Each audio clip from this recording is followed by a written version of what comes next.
pessoal, tudo bem? Como é que vocês estão? Dessa vez nós vamos dar uma aula de filosofia e também um pouco de arte para vocês. Vamos lá. Filosofia significa filo, vem de amor,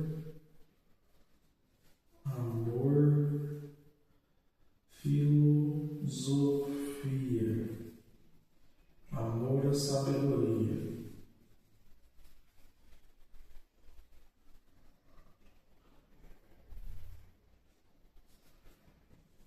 Amor à sabedoria. Então, esse amor à sabedoria, ele vai se perpassar por toda a história, né? Mas ele vai se perpassar por diferentes caminhos. Por exemplo, nos pré-socráticos, que vão ser os primeiros filósofos que vão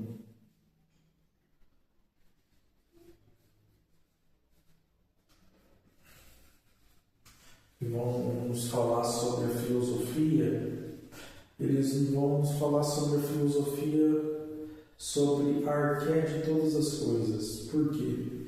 Porque antigamente existia um mito.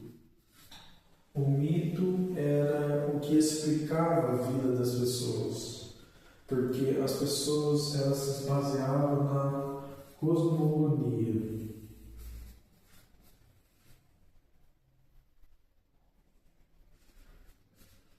Elas se baseavam na cosmogonia. Essa cosmogonia significa o quê?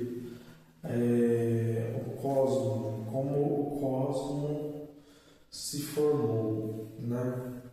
Como o cosmo se formou. E nós temos a teogonia, como os deuses se formaram. Para os deuses, tudo começou com o caos. E do caos veio Eros, veio Urano, veio Gaia, que depois vieram os deuses e os semideuses, ou seja, do caos. Por que o caos vem tudo? Porque no caos você pode ordenar as coisas. Digamos que nós temos o caos aqui.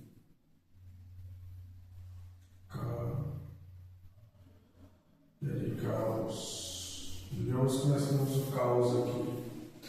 Do caos nós podemos ordenar as coisas. Digamos que nós temos uma linha. Essa linha, digamos que ela é um caos. Nós podemos pegar outra linha e formar um quadrado. Esse quadrado, ele vai ter uma forma, ele vai ser ordenado.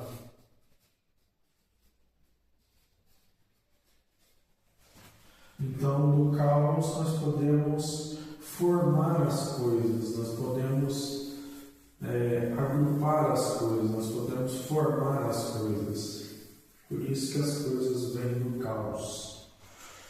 Então, esse mito, ele era a fundação, ele explicava para os gregos tudo sobre o universo. Por exemplo, às vezes caía algum raio, ou às vezes tinha uma tempestade muito forte. Eles associavam aquele raio a Zeus, ou aquela tempestade a Poseidon. Então, toda a vida dos gregos, porque a filosofia surgiu com os gregos, não surgiu com outros povos, porque os outros povos não tinham o conceito de filosofia. A filosofia ela surgiu basicamente por quê? Por causa da moeda, por causa das navegações dos gregos e tantos outros fatores que contribuíram para que a filosofia nascesse na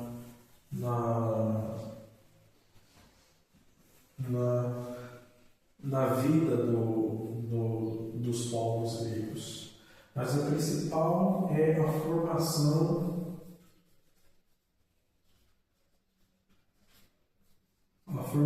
da polis. A polis, que vem de política também, né? A formação da polis, ou seja, a formação da cidade, né? Então, a formação da polis foi o que contribuiu para a formação da filosofia grega. Então, depois que houveram esses mitos e toda aquela contribuição de Homero sobre a Ilíada e a Odisseia, os dois livros de poemas e poesias que ele fez sobre a Guerra de Troia e Ulisses, a volta de Ulisses, né, que chama Odisseia. A Odisseia é a volta para casa, né? Então, depois disso, houveram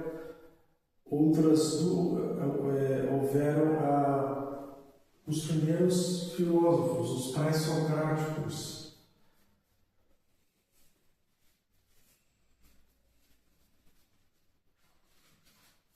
que vão pensar não como cosmogonia o universo,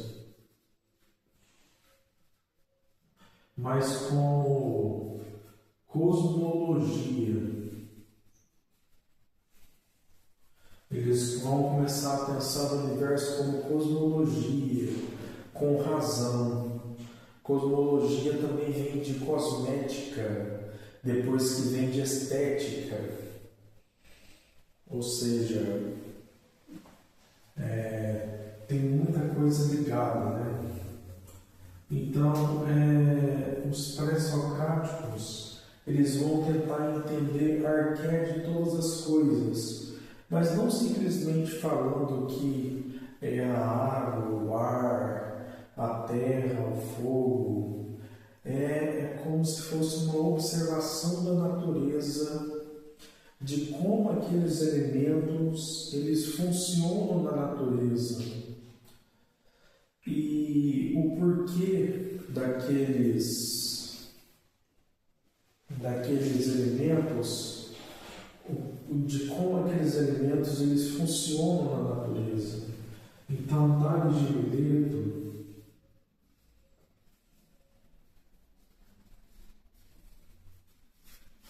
que vai ser um dos primeiros filósofos que nós não temos escrito sobre ele vai nos dizer sobre a água.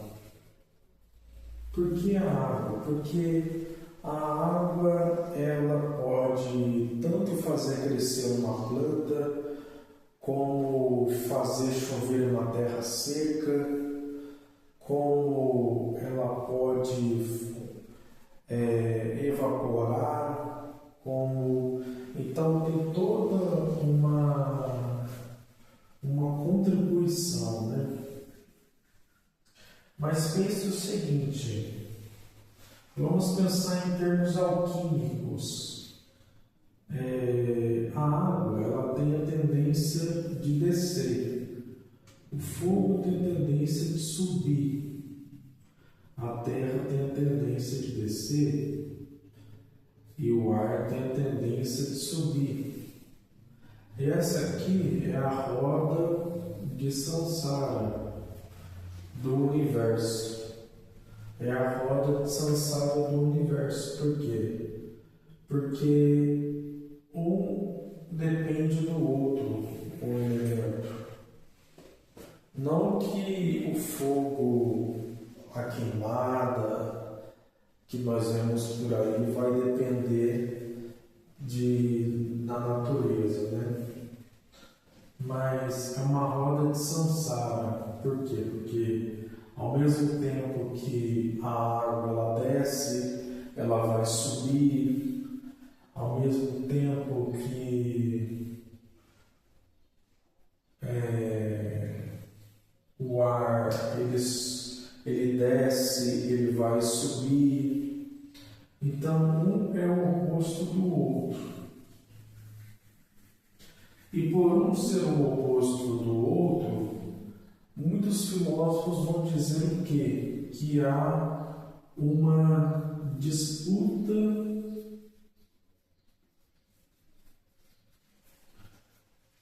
dos contrários. Há uma disputa dos contrários na natureza. Essa disputa dos contrários é o que faz a harmonia do universo. Por quê? Porque ao mesmo tempo que a água apaga o fogo, o ar move a terra, move a água.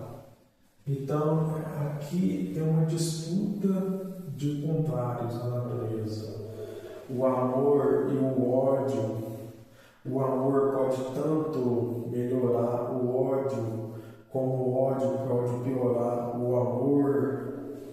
Então há uma disputa de contrários. Só que você tem que saber mexer nesses contrários para quê? Para que ele tenha um bem e não um mal. E essa disputa de contrários é o que vai fazer a harmonia do universo.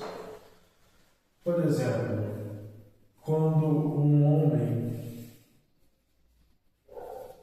e uma mulher se casam, eles são o oposto um do outro. É como se fosse o fogo e a água. Ou seja, um depende um do outro. Mas o que forma um do outro? O ar, né? O vapor. Então, é uma luta entre os contrários.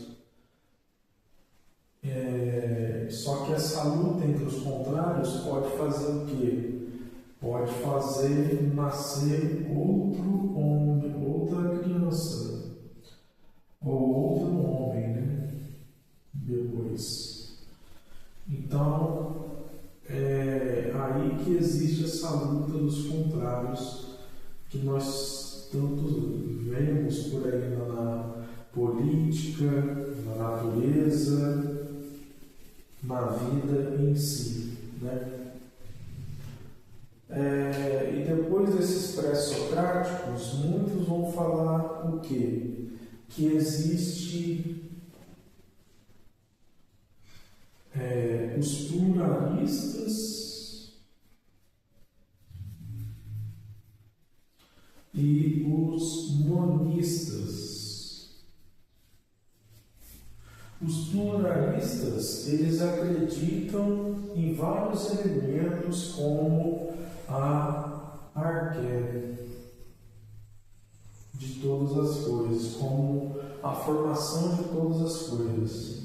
E os monistas acreditam em um único elemento como a arqué de todas as coisas.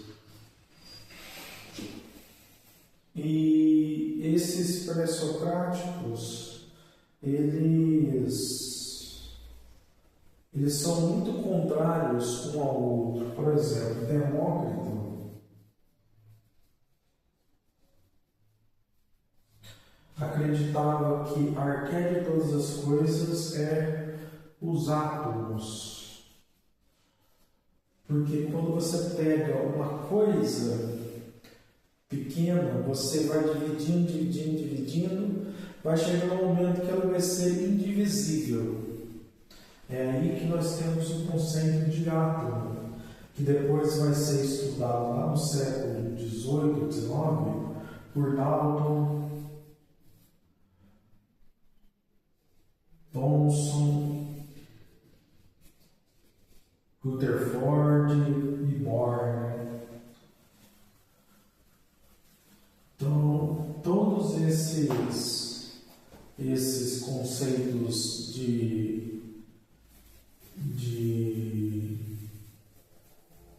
da arqué de todas as coisas, que vai ser a base da filosofia. Por quê? Porque vão explicar tanto a filosofia de Sócrates, de Platão, de Aristóteles, a filosofia da Idade Média, a filosofia moderna, a filosofia contemporânea.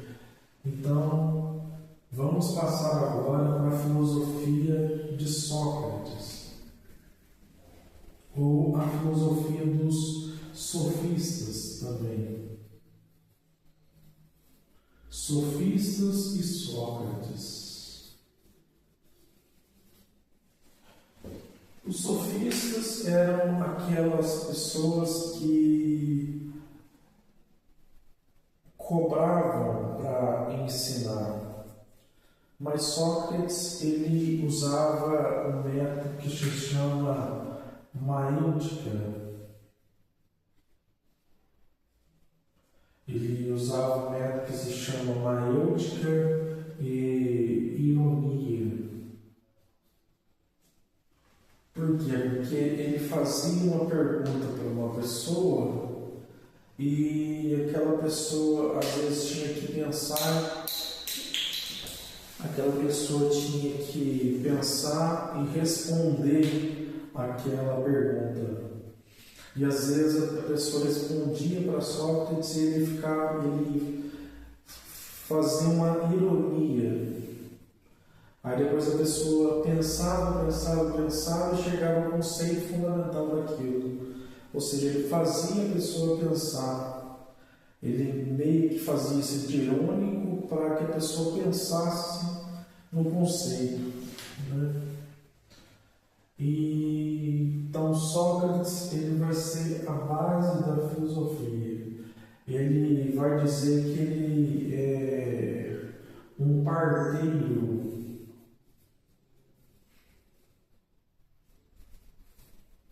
Porque a sua mãe era uma parteira de homens. Ele vai ser um parteiro de ideias.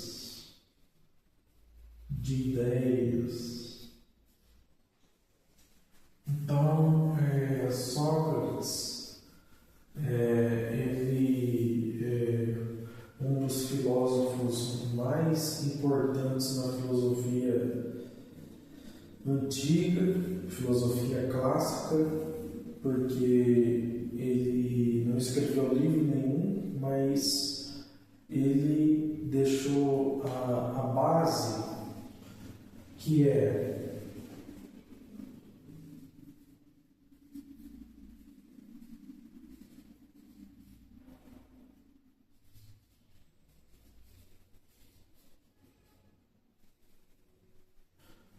só sei que nada sei. Ou seja,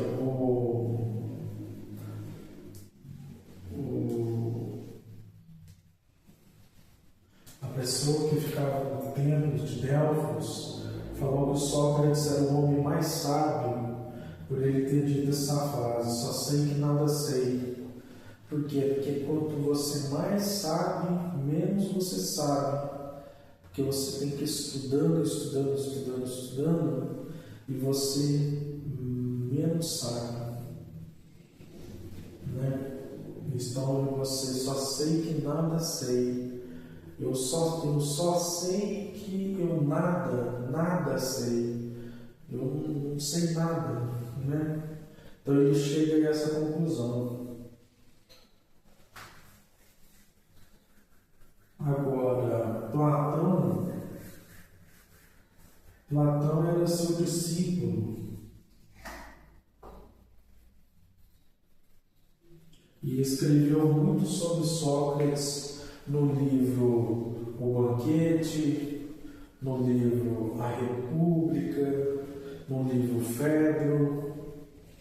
Então, tem vários tipos de livros diferentes em que Sócrates aparece. No livro O Banquete, eles falam sobre o conceito de Eros. O conceito de Eros. Eros, que vem de erótico. Eros é um conceito de amor diferente. Nós temos vários conceitos de amor diferentes. Nós temos aquele que eu falei para vocês de Filo, nós temos Eros, nós temos Ágape. Nós temos vários conceitos de amor diferentes. Então, eles usam esse tipo de amor diferente. Por quê? Porque ao mesmo tempo que eles faziam aquelas esculturas nuas de mulheres, né?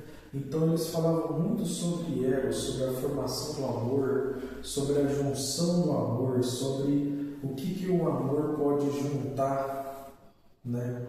E ali eles falam sobre a teoria de que antes, no começo das coisas, existia casal, existia como se fosse um homem e uma mulher juntos, em que eles foram aos deuses e eles falavam que eles queriam ficar igual aos deuses, né? Só que aí os deuses separaram eles e um ficou homem, o outro ficou mulher, e assim houve a separação dos opostos. E quem buscasse a sua metade, buscaria a sua, digamos, alma gêmea. Então, esse é o conceito do Banquete de Platão. Agora, a República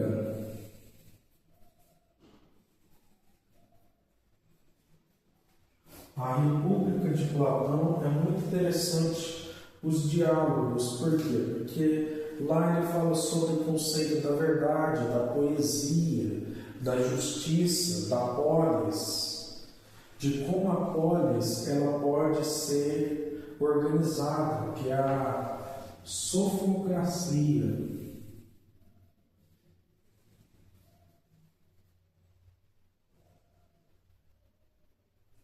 Sofocracia,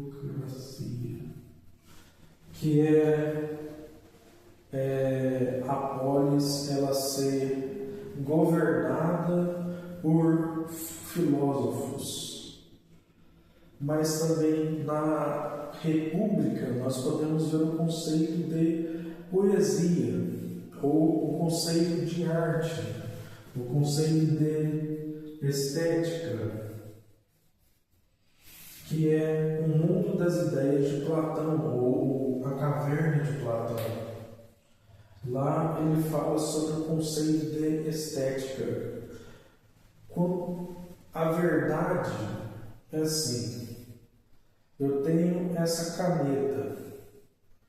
Quanto mais eu quiser fazer uma cópia dessa caneta, mais afastado eu estou da verdade dela. Porque eu estou fazendo uma cópia dessa caneta, entendeu? Então, o conceito de verdade ele está muito ligado à estética. Porque Platão ele não gostava da poesia também. Ele não gostava do conceito de poesia. No seu conceito de polis como uma organização da cidade. E nós temos o conceito de paideia, que é a formação do homem E essa formação seria uma formação cultural. Uma formação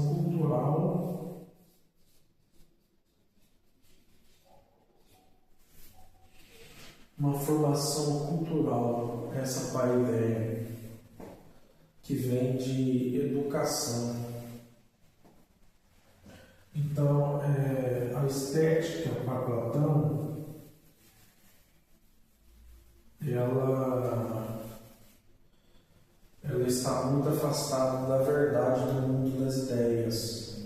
Ou seja, aqui nós temos o mundo das ideias e aqui nós temos um mundo sensível. Ou seja, aqui nós temos o mundo das ideias e aqui nós temos o mundo sensível. Só que esse mundo das ideias, ele é uma criação de Platão, falando que existe um mundo perfeito, em que tudo aquilo que o homem criou, já criou, é uma cópia desse mundo das ideias. Ou seja, essas ideias, elas são perfeitas. Elas são perfeitas. E o mundo sensível, que é esse mundo que nós vivemos, ele é imperfeito. Ele não é perfeito igual ao mundo das ideias. Mas agora, vamos ver outro conceito de Platão, que é o conceito de justiça. A justiça para Platão é: se eu faço um ato bom, eu sou considerado uma pessoa boa. Se eu faço um conceito mau, eu sou considerado uma pessoa maldosa. Certo? Só que aí isso está ligado também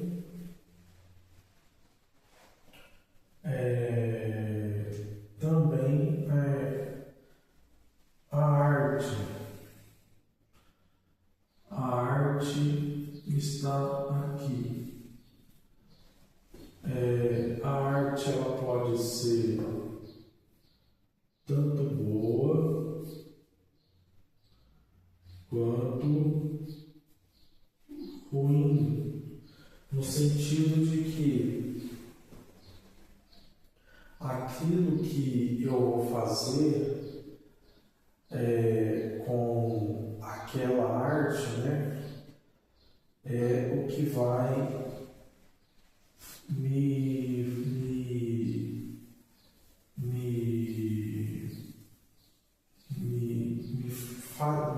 me mostrar, né?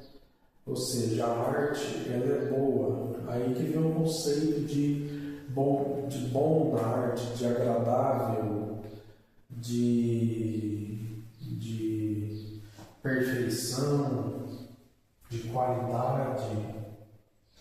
Então, tudo aquilo que é bom é uma bondade. Tudo aquilo que é mal é uma maldade. Então, esse é o conceito de Platão, da sua justiça.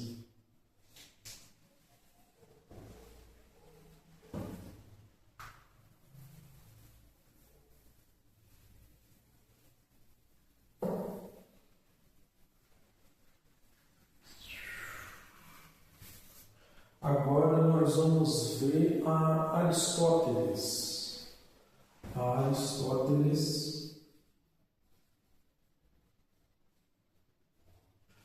Para Aristóteles é diferente, pessoal. Esse mundo sensível que nós vivemos, ele que vai ser o real. Não existe este mundo das ideias de Platão. Existe um mundo da razão, que é esse mundo que nós temos na nossa mente. Mas existe um mundo sensível e o mundo racional, tudo ao mesmo tempo. Por quê? Porque quando eu penso numa cadeira, eu já estou no mesmo mundo, eu não estou num mundo diferente. Então, para Aristóteles, o mundo sensível, ele é esse mesmo mundo. E é aí que Aristóteles vai entrar com a sua lógica. A lógica de Aristóteles é mais ou menos o seguinte: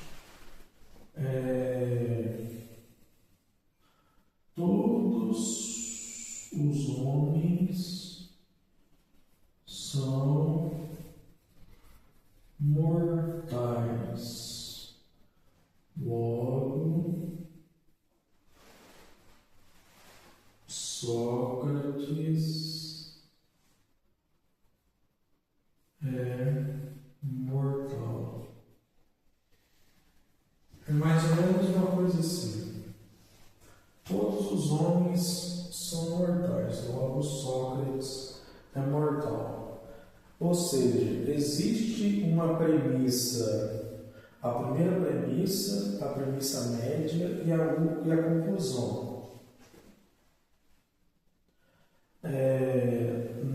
A conclusão, ela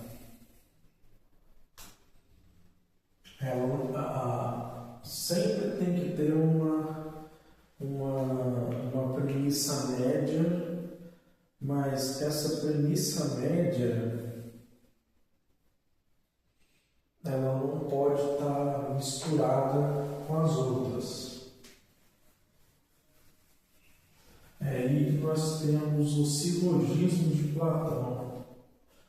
Silogismo. A lógica de Platão ele queria separar um mundo em lógica para poder tentar entender esse mundo de uma forma melhor. Então, ele separa esse mundo em várias categorias diferentes e tenta nos mostrar, através desse silogismo, através dessa lógica, essa organização desse mundo. E a metafísica de Platão,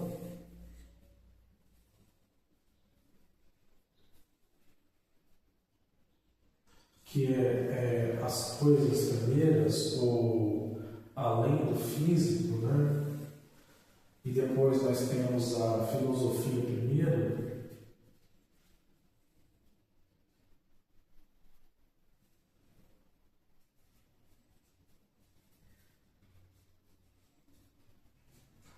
Aristóteles vai dizer que existe um motor imóvel. Um motor imóvel que criou o universo. Esse motor imóvel, ele pode ser chamado de Deus. É aí que depois o conceito da filosofia medieval vai usar Deus como se fosse a arqué de todas as coisas, o princípio de todas as coisas. Então nós temos o motor imóvel. Esse motor imóvel, ele é imutável,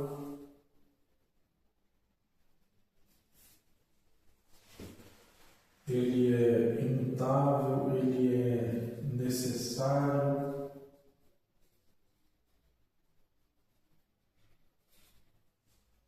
e ele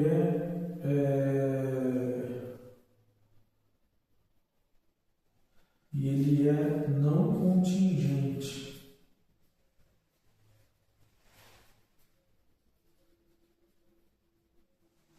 Ou seja, nós que nascemos, nós somos contingentes. Contingente é aquilo que pode acontecer ou não. Se a gente aconteceu, é por graça divina, né? É por favor divino. É porque Deus quis que a gente nascesse, né? Então, a gente é contingente. Já Deus não é contingente. Deus é um ser necessário, imutável, imóvel, onipotente, onipresente, onisciente, a causa primeira do universo. Então, Aristóteles ele vai nos dizer sobre isso, né? Depois de Aristóteles, nós temos os epicuristas,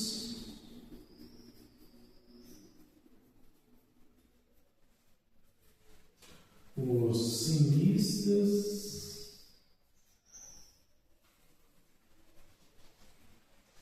e, se não me engano, tem outro também que eu acabei esquecendo do nome, mas me desculpe.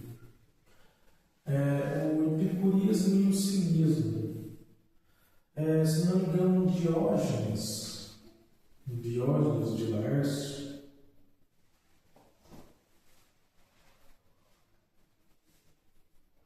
que era um epicurista, ele vivia à margem de tudo.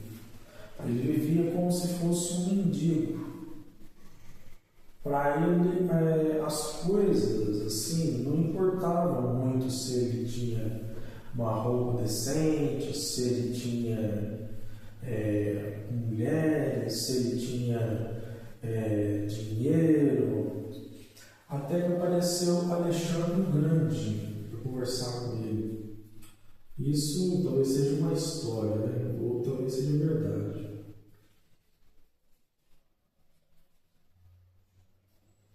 Até que ele conversou com Alexandre o Grande.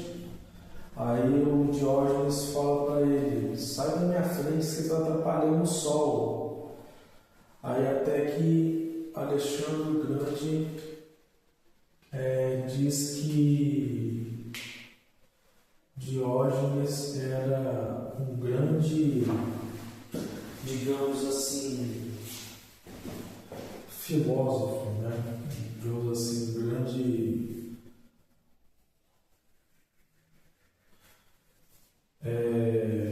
esses tipos de filosofias, eles tentavam entender, eles focavam muito no conceito de eudaimonia, conceito de felicidade, o conceito de melhorar a vida, ou às vezes não ter tanto prazer em vida, melhorar, acabar com esse prazer, entendeu? Então, esse tipo de filosofia buscava isso, a eudaimonia ou acabar com os prazeres, né?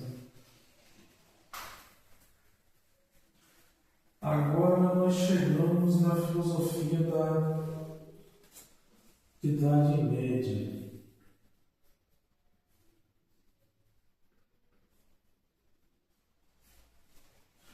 Nós chegamos na filosofia da Idade Média.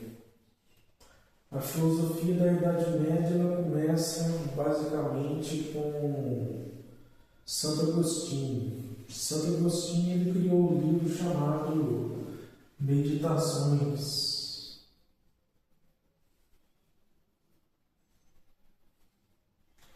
Meditações em que ele, desde pequeno, ele falava sobre os pecados cometidos por ele e pedia perdão a Deus sobre tais pecados.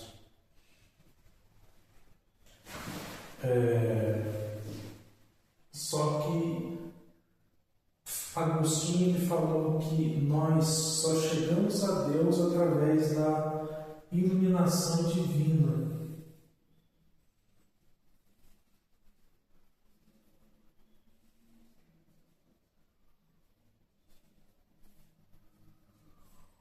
Nós só chegamos a Deus através da iluminação divina. Essa iluminação divina, ela vem através da busca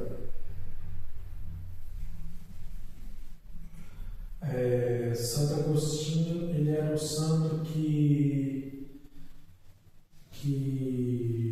acabou com seus pecados. Ele tinha muitos pecados, ele era uma pessoa que pecava muito antes no começo. Então ele buscou acabar com esses pecados, né? Então nós temos vários tipos de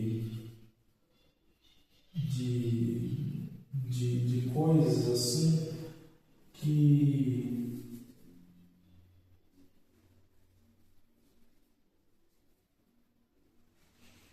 são contrárias e que são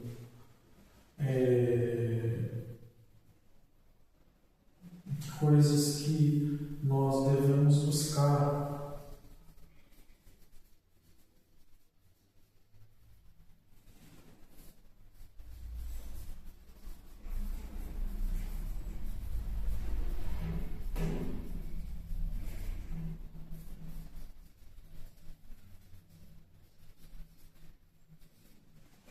Então, esse aqui são talvez as coisas que Santo Agostinho buscou, que é a castidade, a santidade, a caridade, o domínio próprio, a mansidão, indo sempre contrário aos vícios. Então, aqui ele fala muito sobre essa questão dos vícios, né? Então, a castidade ela é muito. Castidade, a santidade, o domínio próprio é muito importante para chegar até a iluminação divina.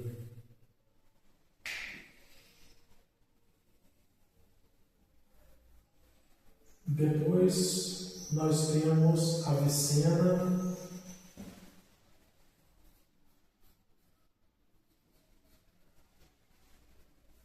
e Averroes.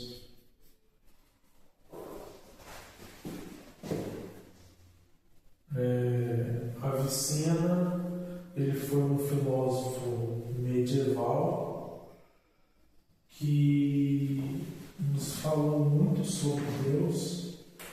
Esses filósofos eles buscaram falar sobre Aristóteles.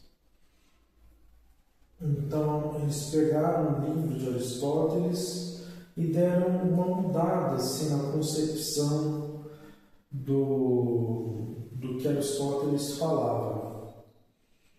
Averroes, por exemplo, ele foi muito proibido pela igreja, porque ele tinha noções muito erradas sobre Deus, sobre as coisas, né? Averroes ele tinha um conceito muito errado por causa do conceito de panteísmo. Ele tinha um conceito muito errado de conceito de panteísmo, que Deus está em tudo, Deus é tudo. E aí era muito errado esse tipo de conceito, né? Então, esses dois filósofos medievais islâmicos, eles vão dar uma mudada na concepção da filosofia de Aristóteles. E Aristóteles ele vai chegar até Santo Agostinho. Santo Agostinho não, é Santo Tomás de Aquino. São Tomás de Aquino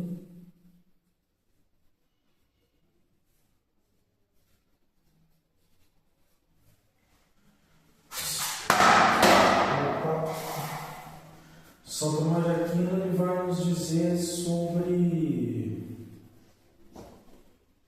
as 5 vias, né? As 5 vias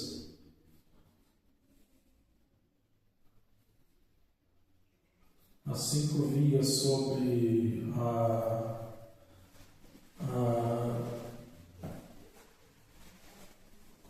existência de Deus. E essas 5 vias, elas vão ser um norte para que a gente meio que entenda um pouco sobre a noção da existência de Deus. A primeira é o motor imóvel, ou seja, existia lá desde o começo, antes de todas as causas acontecerem, existia um motor imóvel que causou o universo.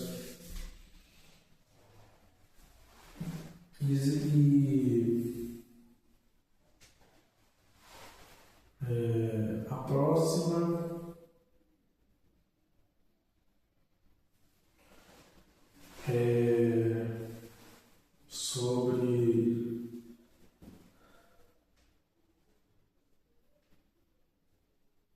o ser necessário. Ou seja, existe um ser que ele é necessário para existir. Então, existe esse ser necessário, que é Deus. Se esse ser necessário não existisse, todas as coisas também não existiriam. E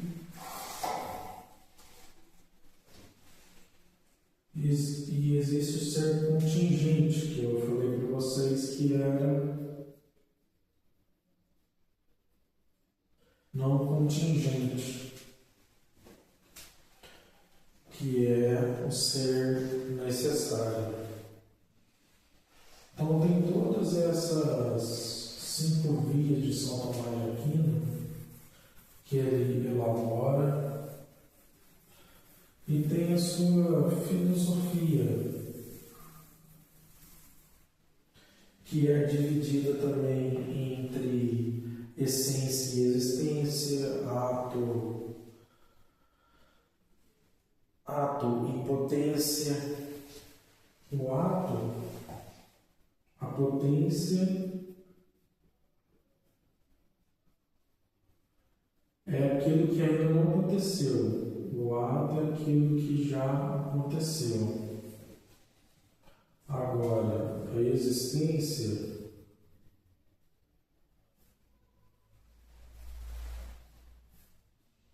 e a essência. A existência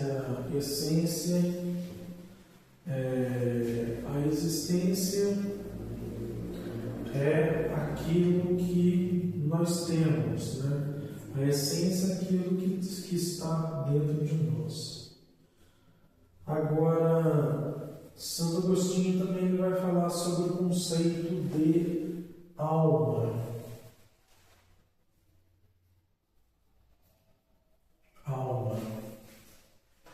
A alma, ela está por trás do corpo, porque nós temos partes heterogêneas no nosso corpo que funcionam separadamente, mas a alma, ela integra tudo isso e faz parte do nosso corpo, ela preenche o nosso corpo e ela é imortal.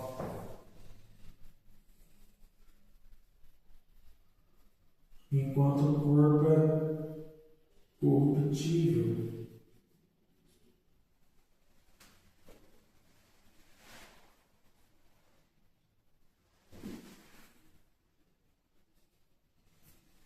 Enquanto o corpo é corruptível.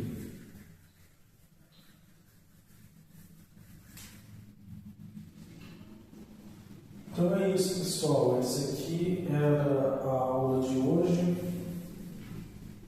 É uma aula de filosofia da Idade Média.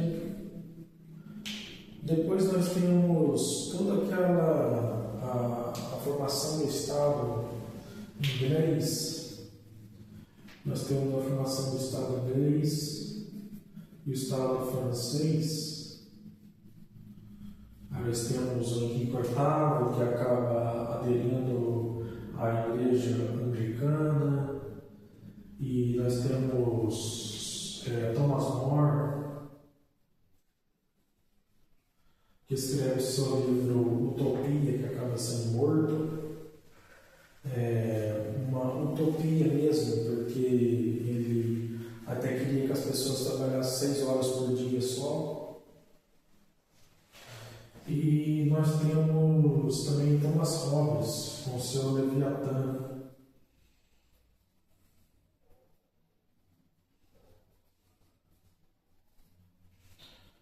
Thomas Hobbes, nós temos Thomas Hobbes com seu Leviatã.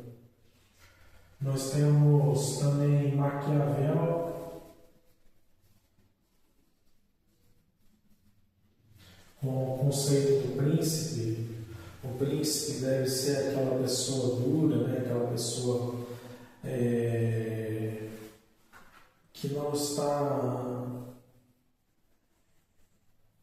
que não tem tanta amizade assim com as pessoas, né? Que acaba sendo não ruim no sentido ruim, mas que acaba sendo meio dura, né? Porque as pessoas no seu estado natural elas passam a perna, elas são ruins, elas são então o príncipe ele tem que ser forte, ele tem que aguentar a pressão. Então, Maquiavel escreve sobre isso também. Então, nós temos tudo isso. Né? Thomas Hobbes ele vai falar sobre o contrato social, ele é um contratualista, né?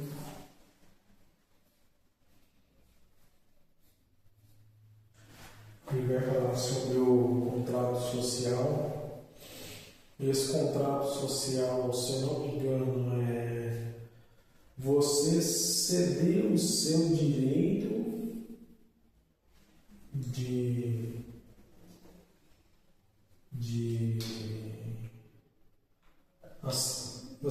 poder a um governante, né? A um governante para que esse governante melhore, né, a sociedade. Só que aí nós temos o quê? Nós temos o Leviatã.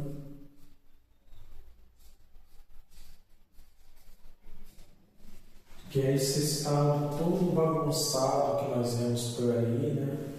Que é esse estado todo cheio de dificuldade, cheio de coisa, a política tudo bagunçada, política cheia de corrupção. Então, esse é o famoso Leviatã que Thomas Hobbes escreveu, né? Então é isso, pessoal. Isso aqui é um pouquinho da filosofia. Logo a gente fala mais um pouquinho sobre outros temas por aí. Então, muito obrigado por assistir o vídeo e fique com Deus. Falou, até mais.